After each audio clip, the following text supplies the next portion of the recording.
Sì, Treviso ha perso ettari di superficie in questi anni. Pensiamo che dal 2013 che erano circa 41.000 ettari a oggi, immaginiamo che ce ne saranno circa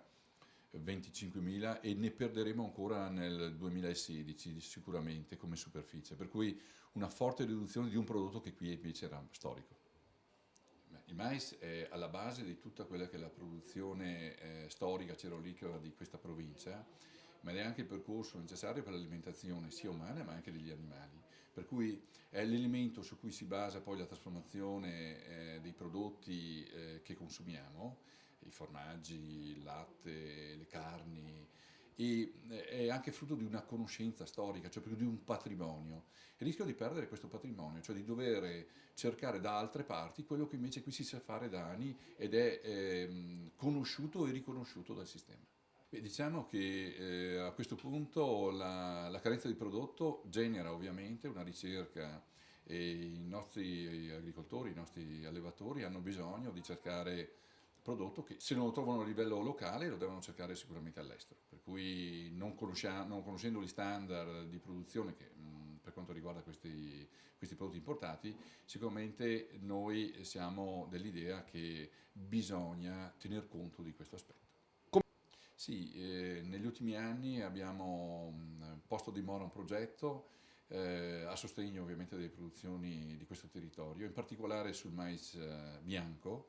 con un sostegno di 10 euro a tonnellata rispetto a uno standard, ovviamente a un prodotto che deve entrare in una logica anche di sistema di certificazione,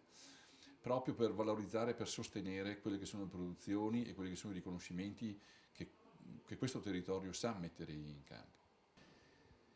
No, non basta. Infatti il motivo della nostra attenzione è quello di allertare le istituzioni, i sistemi che ci stanno, che governano quella che è la visione, diciamo, dei prodotti del nostro territorio,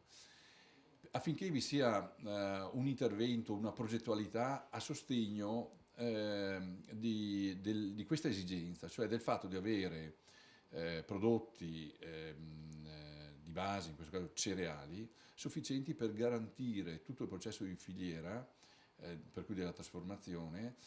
a successo, ma anche diciamo, a garanzia della qualità di questo prodotto, di questo territorio. Il nostro è una richiesta di intervento, un soccorso da parte delle istituzioni affinché